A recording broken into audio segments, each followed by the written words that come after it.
দীর্ঘদিনের দাবি থাকার পরেও তৎকালীন সরকার করে উঠতে পারেনি মেদিনীপুর শহরের দ্বিতীয় বাস টার্মিনাল, যার জেরে বাসগুলিও রাস্তায় দাঁড়িয়ে থেকে যাত্রী তোলায় যানজটের নাকাল হতে হয় নিত্যযাত্রীদের।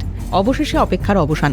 রাজ্যে পালাবদল হতেই মেদিনীপুরের দ্বিতীয় বাস টার্মিনালের জন্য কয়েকদিন আগেই রাজ্যের পরিবহন মন্ত্রী অর্জুন সিংকে চিঠি লিখেছিলেন বিধায়ক শঙ্কর গুছাইত।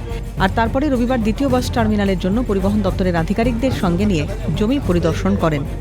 যে সেকেন্ড বাস টার্মিনাল মেদিনীপুর শহরে অত্যন্ত প্রয়োজন এবং আমাদের যে কোলাঘাটে যে প্রশাসনিক বৈঠক ছিল সেখানে মাননীয় মুখ্যমন্ত্রীকেও বলেছিলাম যে মেদিনীপুরে যানজট একটা বড় সমস্যা এবং প্রায় 12-14টা বিধানসভা থেকে বিভিন্ন মানুষ প্রতিদিন এখানে আসেন, সেই জন্য যানজট হয়, সমস্যায় পড়েন এবং বাস স্ট্যান্ডের যে অবস্থা সেটাও খারাপ। খুব কম জায়গার মধ্যে বাস স্ট্যান্ড আছে, সেটাও এখানে প্রচণ্ড চাপ আসছে শহরের উপরে। সেই জন্য আজকে মাত্র দুদিনের মধ্যে স্টেট থেকে মাননীয় আরটিও স্যারের কাছে গতকাল রাত্রে খবর এসেছে যে ল্যান্ডের রিকুইজিশন পাঠান। সেজন্য মাননীয় আরটিও স্যার, মাননীয় বিএলআরও স্যার সহ আমরা সবাই সমস্ত আধিকারিকরা এখানে এসেছি। আমরা ল্যান্ড দেখছি, খাস জঙ্গল ল্যান্ড, এবং এরপরে জামবাগান দেখব।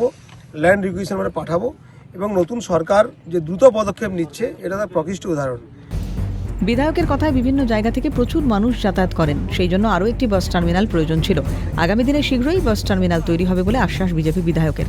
অভিষেক চক্রবর্তী রিপোর্ট, ক্যালকাটা নিউজ।